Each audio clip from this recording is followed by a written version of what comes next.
This is for Palestine, Ramallah, West Bank, Gaza.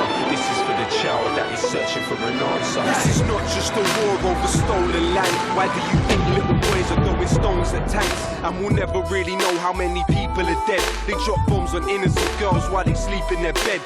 Israel is a terror state, they're terrorists that terrorize. I'll testify my television, televise them telling lies. How many more resolutions have to be violated? How many more children have to be annihilated? This is not a war, it is systematic genocide. But whatever they try, Palestine will never die. Free, free Palestine! Free, free Palestine! Free, free Palestine! Free, free Palestine!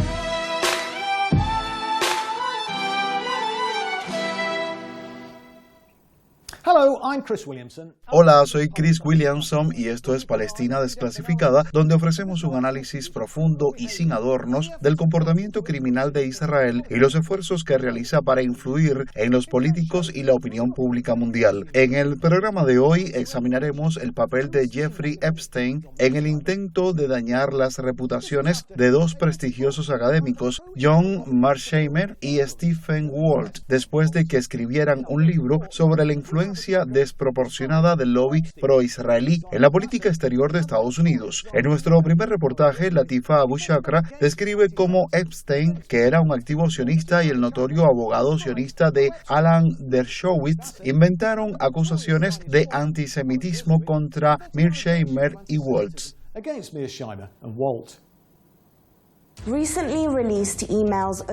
Los correos electrónicos de Jeffrey Epstein, recientemente divulgados, contienen pruebas de que el pedófilo convicto y agente de inteligencia sionista colaboró con el profesor de Derecho de Harvard, Alan Dershowitz, para desacreditar el influyente estudio de 2006 de Mearsheimer y Walt, titulado El lobby israelí. Durante la primera semana de abril de 2006, Epstein recibió varios borradores iniciales de un artículo de ataque de Dershowitz titulado Desmontando la conspiración judía más nueva y más antigua. Dershowitz, que también fue el abogado defensor de Epstein, acusó a Mearsheimer y Walt de reciclar basura desacreditada de sitios web neosionistas y supuestamente islamistas, acusándolos de ser autores de una contraparte moderna de los protocolos de los sabios de Sion. Epstein le respondió a Dershowitz en un correo: fantástico, felicitaciones. Más tarde, Epstein recibió otro mensaje de la dirección de correo de Dershowitz, pidiéndole que ayudara a distribuir copias del ataque. Epstein respondió afirmativamente: sí, ya he empezado. Mientras Mearsheimer ha pasado toda su carrera en Chicago, su coautor, Stephen Walt, ha sido profesor de Relaciones Internacionales en la Harvard Kentucky School desde 1999. Epstein era una figura poderosa en Harvard. Había pasado años cultivando relaciones en la universidad, donando más de $9 millones entre 1998 y 2008. Se posicionó como un gestor y patrocinador para académicos de alto perfil, incluidos Dershowitz y el economista Larry Summers, quien era el presidente de Harvard en ese momento y recientemente se disculpó por sus conexiones con Epstein. En ese momento, Epstein se desempeñaba como fideicomisario y presidente de la oficina financiera familiar del multimillonario judío Leslie Wexner. Esta donó casi $20 millones a la Kentucky School entre 2002 y 2006. Las contribuciones de la Fundación Wexner financiaron gastos operativos básicos. La fundación también financió un programa de becarios visitantes que permitía a 10 funcionarios del régimen sionista asistir a la Kennedy School cada año para obtener una maestría de un año. Wexner es uno de los partidarios más influyentes de la colonia sionista. En 1991, cofundó una organización filantrópica de multimillonarios judíos conocido como el Mega Group, que utiliza parte de sus vastos recursos para apoyar a la colonia genocida. Según los informes, tenía contactos con el Mossad y servía como vehículo para operaciones de influencia en Estados Unidos. Entre sus operaciones, apoyó la creación del racista programa Birthright Israel y la renovación de Hillel International, el grupo estudiantil sionista que ahora tiene más de 1,000 sucursales, incluidas 50 fuera de Estados Unidos. En otras palabras, más. La colaboración de Epstein con Dershowitz conecta a los grandes actores del lobby israelí con los ataques a la idea de que existía un poderoso lobby israelí. Walt, que aún trabaja en Harvard, declinó comentar sobre estas acusaciones. Meyer dijo: "No me sorprende ver estos correos electrónicos, porque Dershowitz y Epstein eran cercanos y ambos tienen un apego apasionado a Israel". Como de costumbre, nos acompaña en el estudio nuestro experto residente David Miller, considerado ampliamente como el académico crítico de Israel más destacado en el Reino Unido. David es investigador principal en el Centro para el Islam y los Asuntos Globales de la Universidad Siam de Estambul y es codirector del organismo de control de los grupos de presión Spin Watch. Nuestra colaboradora invitada hoy es la autora, poeta, activista y comentarista política palestina Susan Abul-Hawa. Su primera novela, Mornings in Jenin, fue un bestseller internacional traducido a 30 idiomas. Sus otros libros incluyen The Blue Between Sky and Water y Against the Loveless War. También fundó Playgrounds for Palestine en 2001, que defiende el derecho al juego de los niños palestinos. Bienvenido al programa, David. Estos correos de Jeffrey Epstein parece que están sacando a la luz muchas historias intrigantes últimamente. Sí, quiero decir, ha habido muchas historias. Estábamos discutiendo el ataque al lobby israelí esta semana, pero hay muchas otras historias sobre el papel de Epstein en la geopolítica, esencialmente en Costa de Marfil, en África, en el Lejano Oriente, todo tipo de involucramiento, por supuesto, en línea con los objetivos y estrategias de inteligencia sionistas, pero una participación directa mucho más amplia de lo que la gente había pensado antes. Ahora, en relación con el tema del lobby israelí, esto es una indicación, ¿no?, de que subyacente a la idea de que Israel es solo un instrumento del imperialismo estadounidense, está en realidad el lobby israelí diciendo: "Oh, no es el lobby israelí", y eso es lo nuevo de esta historia en particular. Sí, es una especie de ejercicio de control de daños por el que están pasando. Es como: no miren hacia nosotros, miren hacia otro lado. Y por supuesto eso ayuda a la izquierda, que les ayuda con eso diciendo: "Oh, bueno, es el imperialismo estadounidense. No deberíamos estar mirando al sionismo. No deberíamos usar la palabra sionista". Así que es parte de esa especie de área de ideas. Pero sí indica que mucha gente de izquierda está efectivamente repitiendo los puntos de conversación sionistas. Sí, actuando como una especie de idiotas útiles, casi se podría decir. Pero, Susan, ¿crees que estamos empezando a tener una mejor imagen del papel que realmente jugó Epstein? Yeah, for sure. Sí, seguro. La operación de Epstein probablemente no sea la única de su tipo. Además, los sionistas han utilizado la coacción sexual y el chantaje sexual desde antes de que Israel se estableciera formalmente. Y esto es bien sabido y está documentado, especialmente contra palestinos, pero también contra funcionarios británicos durante el periodo del mandato. Hay un libro de Daniel Halper que sugiere de manera creíble que las cintas de Mónica Lewinsky se usaron para chantajear a Bill Clinton en los años 90. Israel ha usado operaciones de trampa de miel como esta para secuestrar a Mordejai Vanunu, por ejemplo, el hombre que famosamente destapó el programa nuclear israelí. Así que Israel tiene una larga historia de estas tácticas y la operación de Epstein es lo esperado y es poco probable que sea la única. Y lo segundo que hay que saber sobre la operación de Epstein es que nunca estuvo destinada a ser vista bajo el escrutinio. Estas tácticas están destinadas a permanecer en las sombras, controlando políticos, políticas, etc., fuera de la vista del público. Y el hecho de que esta historia esté ahora en la conciencia pública es una aberración de cómo funcionan típicamente las cosas con la influencia sionista. Lo que puedo decir con cierta certeza es que lo que sabemos, es decir, lo que se ha publicado, es la punta del iceberg. Así que además de centrarnos en lo que revelan estos correos, creo que también deberíamos centrarnos en lo que se ha mantenido oculto, porque en última instancia, la desclasificación de los documentos actuales tenía como único objetivo calmar la indignación pública. Nunca tuvo la intención de informar o incluso revelar. Así que lo que no vemos, creo, es mucho más importante para la transparencia. Y la gente no debería dejar de exigir la divulgación completa de todo lo que se incautó y de todo en torno a la operación de compromiso pedófilo de Epstein.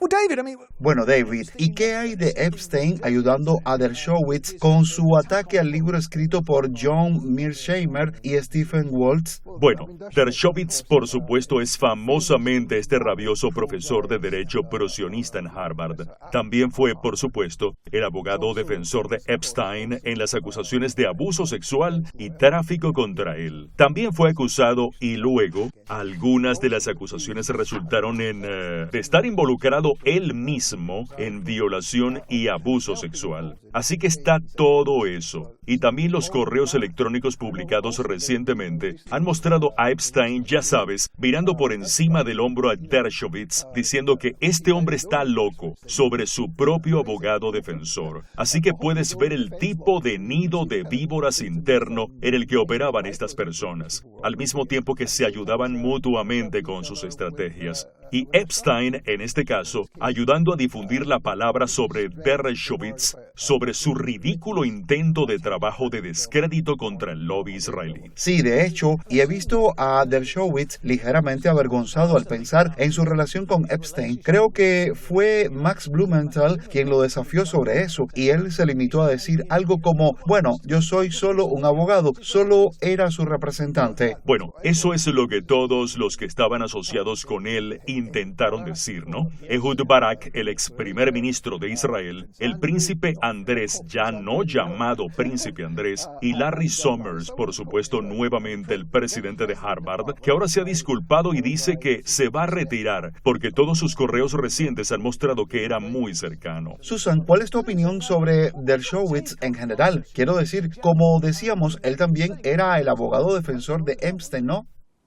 Yeah, Dershowitz is. Sí, Dershowitz es un personaje realmente desagradable y eso es siendo muy generosa. De hecho, debatí con él en 2010 en un festival de literatura en Boston porque él había escrito una novela, si es que se le puede llamar así. Era un monumento muy mal escrito a su ego. Pero sí, como dices, él era efectivamente el abogado de Epstein. Pero su relación no parece haber sido puramente profesional. Parece que eran amigos, quizás buenos amigos. Dershowitz asistía a sus fiestas, fue a su isla, la isla de Epstein, y viajó en el avión Lolita de Epstein. Y no olvidemos tampoco que el propio Dershowitz fue acusado por múltiples mujeres de agresión sexual y abuso sexual. Así que había una conexión entre los dos hombres que iba más allá del ser solo el abogado de Epstein. Dershowitz es el hombre que gestionó el acuerdo de culpabilidad con el entonces fiscal del distrito de Florida, Alexander Acosta, quien supervisó ese acuerdo de no procesamiento que realmente sorprendió a todos. That truly shocked everyone. David, ¿podrías decir algo más sobre este personaje, Wexner, que mencionó Latifa en su reportaje? So, Wexner, one of the Así que Wexner, uno de los muchos oligarcas multimillonarios judíos en Estados Unidos, como decía el reportaje, financiaron la Harvard Kennedy School. No solo Harvard, sino la Harvard Kennedy School, donde Walt trabaja, sigue trabajando. Y un actor muy importante en la forma en que todo este dinero sionista entraba en Harvard. Summers era el presidente, por supuesto, y eso también era parte del trato. Y Epstein también está involucrado con gente en Harvard en todo tipo de extrañas investigaciones transhumanistas que se han revelado en los últimos años también. Así que Wexner tenía su fundación. La fundación era efectivamente dirigida por Epstein. Epstein dirigía su oficina desde una casa perteneciente a Wexner en Nueva York. Así que son relaciones muy estrechas y claramente estaban en el centro de una red de multimillonarios judíos y los llamados filántropos que financian causas sionistas en Estados Unidos y de hecho en la colonia. Es un conjunto de conexiones muy intrigante, ¿no? Pero Susan, Epstein parece haber estado muy arraigado en Harvard también, ¿no? He was indeed. Epstein made it a point to infiltrate and... Lo estaba, sí. Epstein se aseguró de infiltrarse y hacerse indispensable realmente en cada arena principal de poder, ya fueran universidades de la Ivy League, círculos científicos de élites, políticos, por supuesto, jefes de Estado, príncipes, reyes, CEOs, etc.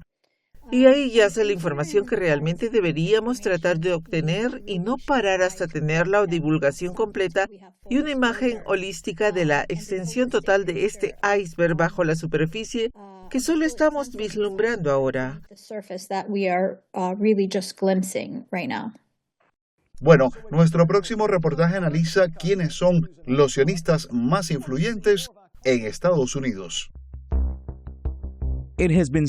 Se ha sugerido que la aparición de estos correos es irónica, ya que tienden a confirmar la tesis de estudio de 2006 sobre el lobby israelí, que fue definido como una coalición laxa de individuos y organizaciones que trabajan activamente para moldear la política exterior, pero ¿lo hacen? El Mega Group, creado por Les Wexner, el ex CEO de la cadena de lencería Victoria's Secret, fue fundado en 1991 y dado a conocer públicamente por primera vez en 1998. Según los informes, incluye a unos 50 multimillonarios o figuras sionistas influyentes. Estos incluyen supuestamente a Les Wexner, Charles y Edgar Bronfman, Charles Schusterman, Ronald Lauder y Lawrence Tisch. Estos oligarcas y la participación en el megagroup de Jeffrey Epstein hablan de manipulación e intriga sionista, pero estos no son centrales en el libro. Solo los Bronfman aparecen brevemente en el índice. En el libro en sí, es un lobby israelí de definición estrecha el que ejerce influencia. Las 10 organizaciones más citadas en el libro son, con una excepción, todos grupos del lobby israelí y no parte formal del movimiento sionista. En orden de citación son AIPAC, ADL, Conferencia de Presidentes de las principales organizaciones judías estadounidenses, WINEP,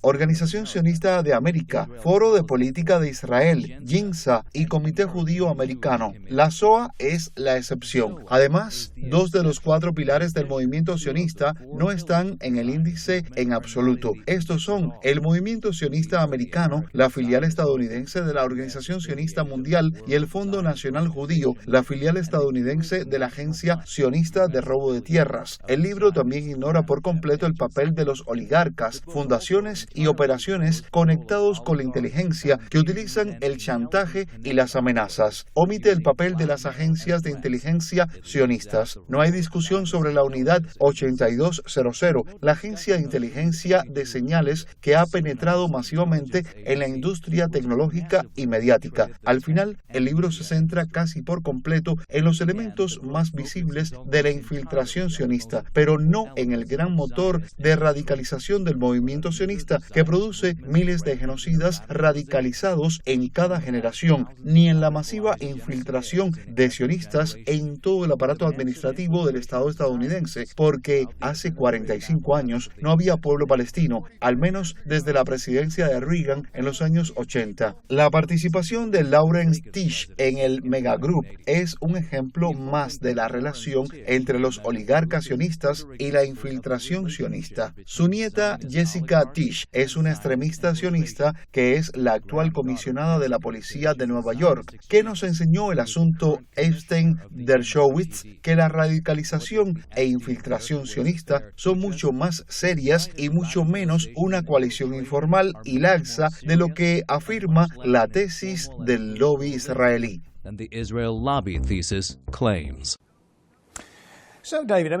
Así que David, este megagroup parece ser bastante influyente, ¿no?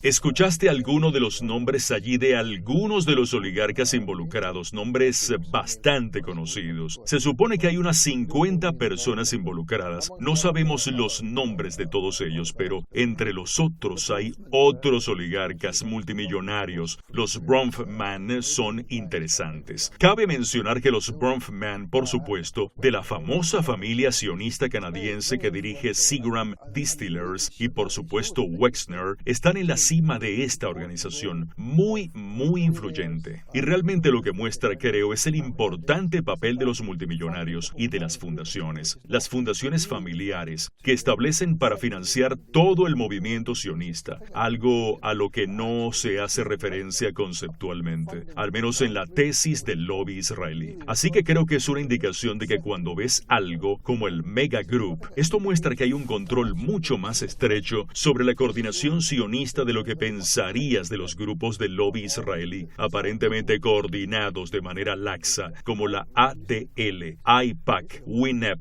o HINSA, por ejemplo. Así que creo que es una indicación realmente de que la tesis, aunque la gente dice que le da demasiado poder al lobby israelí, en realidad no entiende la forma completa en que los sionistas pueden ejercer el poder en Estados Unidos. Zionists are able to exercise power in America.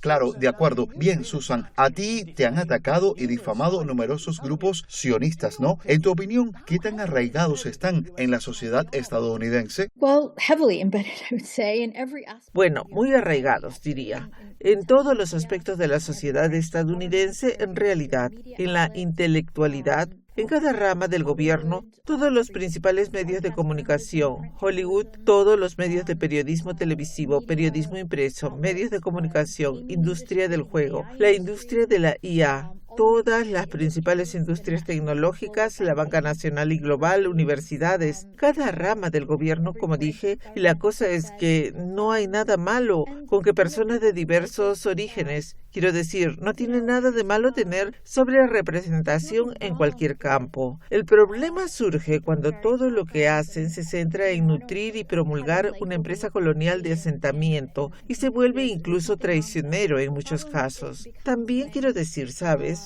Hemos hablado un poco sobre el lobby israelí, el libro de Wall y Mearsheimer, pero hubo varios libros, de hecho, diría muchos, que precedieron a este libro, que se remontan a los años 70. Por ejemplo, el difunto congresista Paul Finlay, que sirvió 22 años en el Congreso, escribió un libro llamado They Dare to Speak Out, después de que el lobby lo atacara porque se atrevió a sugerir que tal vez deberíamos hablar con la OLP. To the PLO. Bueno, David, ¿por qué crees que el lobby israelí tiene una definición tan estrecha de la influencia sionista? Well, to some extent it's quite... Bueno, hasta cierto punto es bastante comprensible. Quiero decir, Mearsheimer y Walt no son radicales, no son politólogos de izquierda. Son realistas, supongo, centristas en términos estadounidenses. Y también era un tabú siquiera mencionar el lobby israelí. Y por supuesto el masivo ataque que recibió de Dershowitz, Epstein y todos los demás indica que incluso una crítica menor o una crítica más suave, por así decirlo, del lobby, de los grupos del lobby israelí, causaría alaridos de indignación de los sionistas. Así que eso es parte de la historia. Pero creo que también el problema es que no hay una comprensión o conceptualización adecuada de lo que es el sionismo y de cómo en realidad el movimiento sionista es un conjunto bastante cohesionado, mucho más amplio que solo la cuestión de los grupos del lobby israelí en Estados Unidos o en el Reino Unido, o de hecho en cualquier otro país. Así que hay una variedad de razones para esto, y creo que debemos dar todo el respeto a Mearsheimer y Walt por hacer el libro en primer lugar, por avanzar esta tesis, porque han tenido todo tipo de problemas desde la derecha y desde los sionistas, así como desde la izquierda, pero sin embargo podemos ir mucho más allá de lo que fue esa tesis. But nevertheless, we can go a lot further than that thesis went. Sí, de hecho, sí, una especie de ejemplo realmente de la estrategia maximalista que los sionistas siempre parecen emplear, pero que tal vez les está saliendo el tiro por la culata. Quizás ese es un tema al que podríamos volver en otro programa. Pero Susan, algunos autoproclamados antisionistas dicen que la infiltración sionista en Occidente se reduce al supremacismo judío. ¿Están en lo correcto o en lo incorrecto, en tu opinión? Are they right or are they wrong in your opinion? As a Palestinian, Como Palestina puedo decir definitivamente que el sionismo siempre ha sido un movimiento supremacista judío. En su núcleo hay una creencia en el privilegio judío, el excepcionalismo judío y el privilegio judío a cualquier costo, incluso el genocidio y la destrucción de otros pueblos que se interponen en su camino, como los palestinos. Si la gente se siente incómoda con el supremacismo judío, quiero decir, es lo que es, pero como mínimo es excepcionalismo y privilegios judíos. Jewish exceptionalism and Jewish entitlement. Bueno, David, nuestro reportaje mencionó a la comisionada del Departamento de Policía de Nueva York. ¿Cómo se llama? Jessica Tisch. ¿Puedes decir algo más sobre su origen? What about her background? Bueno, ella viene de esta famosa familia oligarca judía, los Tish, y su abuelo estaba involucrado en el Mega Group. Ellos están involucrados en todo tipo de empresas comerciales y de hecho en financiar causas sionistas. Ella es ahora la comisionada del Departamento de Policía de Nueva York. Es a quien Zohran Mamdani, el nuevo alcalde de Nueva York, ha dicho que trabajará con ella. Ella es, por supuesto, una sionista fundamentalista viciosa. Ha hablado en la conferencia de la ADL. Ha denunciado a los estudiantes manifestantes contra el genocidio. Así que esta es la forma en que funciona este proceso de infiltración. No son solo los oligarcas, no solo la financiación que dan, sino la forma en que hay infiltrados sionistas en todo el aparato gubernamental, en ciudades como Nueva York o en el aparato federal también. Ese es el problema clave aquí, que el lobby israelí no son solo grupos del lobby israelí, es también la infiltración sionista en toda la sociedad. ¿Crees que Mamdani fue intimidado para tomar esa decisión? Parece una decisión curiosa. Creo que muchos de sus partidarios se sorprendieron. ¿O piensas que Mamdani fue asediado o que siempre iba a hacer eso? Así que... Interesante. El tiempo lo dirá, supongo, pero Susan, ¿cuáles crees que deberían ser las prioridades para desarrollar un movimiento antisionista material? Internally, as Palestinians, we have our own priorities, in part to do with... Internamente, como palestinos, tenemos nuestras propias prioridades, en parte relacionadas con el liderazgo, etc. Pero con el movimiento antisionista global, creo que en todos los ámbitos todos deberíamos intensificar nuestro activismo, nuestro discurso, nuestra acción directa, boicot, resistencia, huelgas, organización laboral y simplemente resistencia por cualquier medio posible. El sionismo no es solo un peligro para los palestinos, es un peligro para la humanidad en su conjunto.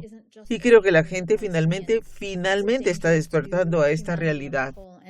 I think people are finally waking up to this reality. Bueno, eso es todo por hoy, así que me gustaría agradecer a nuestra invitada Susan Abulhawa, y si quieren ver más de nuestro contenido pueden seguir el programa en X, Facebook, Rumble y en Telegram, y hagan el esfuerzo de unirse a nosotros en Palestina Desclasificada la próxima semana, cuando estaré de vuelta junto a David Miller con más revelaciones e informaciones que no encontrarán en los medios corporativos. Hasta entonces, soy Chris Williamson despidiéndome por ahora. Saying bye for now.